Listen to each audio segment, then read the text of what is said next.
It's recommended that you don't eat raw wild mushrooms, but even cooking it doesn't guarantee that all the poisons are gone. The project is currently in the testing phase, but if it's successful, it'll provide a lot of benefits to PG&E's current testing methods. I'm Sabrina Rodriguez in Stockton at the intersection of El Dorado and Grove, and you know how I know that?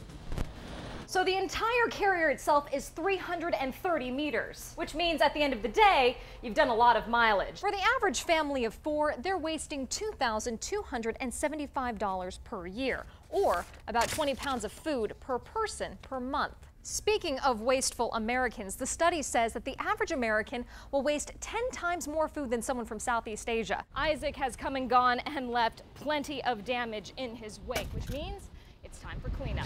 Just beginning to scratch of it right now.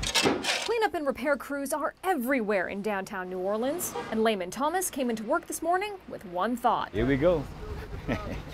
Got to get it up. Debris, downed lights, and trees were all waiting. And don't forget about the water. New Orleans' electric system is underground, and for the most part, power stayed on. But crews still had to work on the underground vaults. The amount of rain they had, some of these things filled up with water. They'll keep moving and draining to make sure the system doesn't stop. It's the same for Layman. Get it back together, get our city back. But just a few streets over, in the French Quarter, they're already back to business. Sort of. Some businesses are still closed and not as many people are on the street, but they're there. It's just a matter of cleanup and repair. As for how long the crews will be out working, I really can't say. But these guys have been through it before. We did the Katrina cleanup, so now we got to do the Ida cleanup. But we have a lot of work ahead of us. We got to get our city back together again. And the crews are making quick work. I mean, check out Canal Street. It's pretty much clear at this point, but it really shouldn't be a surprise. I mean, this is a city that has Mardi Gras, and they know how to clean up after a party. But they've done their job, huh, Sabrina? These guys are moving so incredibly fast, let me tell you. So we're here, this is the intersection of Pacific and Harding right now. And maybe about 10 minutes ago when I drove through here, this area completely on all 4 corners practically were completely flooded in. Those road crews got out here. And this right here seems to be one of the culprits along with all the leaves.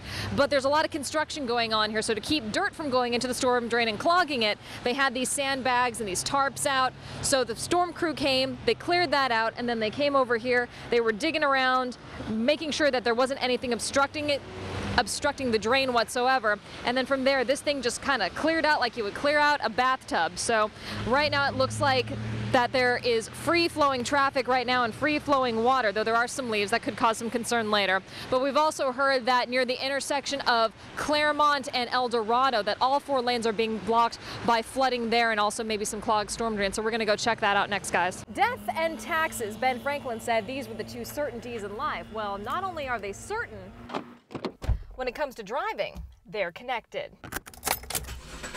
Turns out traffic deaths go up by 6% on tax day. That number comes from 2 Canadian researchers who took a look at our American tradition. Here's how they got the number. They went from 1980 to 2009. They looked at traffic deaths on tax day and then 1 week before and 1 week after. On average, they found that there were 13 extra deaths on tax day. 13. Spooky. And if you think it's people racing to the mailbox, that's not the case. Get my maximum refund guaranteed. The increase in e-filing means fewer people heading to the post office. So why the spike in deaths? Well, researchers speculate stress. You may be driving distracted because you're worried about your taxes. And even filing early doesn't help because there are other stressed and distracted drivers on the road. More research is needed to find the reason behind the rise, but in the meantime, be careful when you're on the road so you don't end up here. Since we've got her back on the phone, Sabrina, how's the view from up in the air in Sky Fox 40? The view is actually looking really nice. Very windy up here, Darren, I will say that much. We're approaching the Folsom Dam right now to see just how the reservoir is doing at this point with all this rain, and you can probably see it. This is nowhere near capacity whatsoever. I'm going to try and zoom in a little bit right now. And you can see there's plenty of room for water that's going to be coming over the next couple days when we get that rain. The view is very nice, very clear, with the exception of just quite a bit of wind that's been bouncing us around a little bit. Life, it'll pop here in a second, can change in an instant. It happened so fast. And no one knows that better than Teresa Parker. This was actually on fire. It happened October 24th. Teresa remembers the date. It was my son's birthday. I was frying tortillas to make chicken enchiladas for his birthday. She then went next door to invite her neighbor to dinner.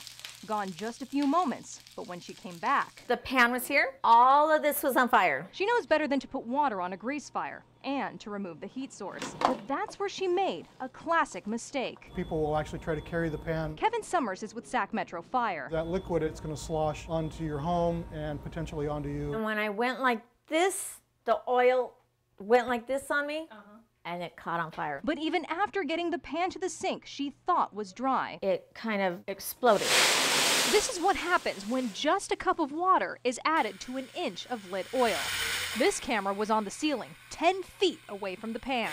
Sac Metro Fire set up this demonstration to show how to handle a grease fire. First, have a tight-fitting lid and an oven mitt handy. Walk up, deflecting the flame away from me. Gently lay the lid right on top. Seems simple, but so many people don't do that. I've never had a fire. If you're not prepared for something, you're going to panic. But it doesn't have to get to that point.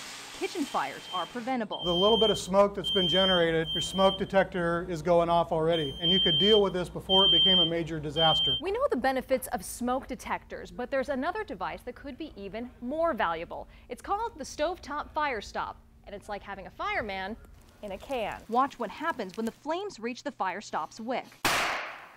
It's about $50 for 2 cans, a good deal that made sense for Vanessa Guerra. Safety and protection for our residents is the highest priority. She's the project manager at Mutual Housing at the Highlands and made sure fire stops were installed in every unit. I think it's pretty cool. And can save thousands in fire damage. This is melted. This is melted. Under here, the whole top of this was burnt. It's not certain if the fire stop would have made a difference for Teresa, who still has the pan that caught fire. It's supposed to be this color. But we have to point something out. Teresa was nervous about sharing her story, I didn't know what to do. but realized her experience The whole top of my foot is burnt. and scars It's healing good. are a lesson to share, because she's here to share it. I feel tremendously lucky.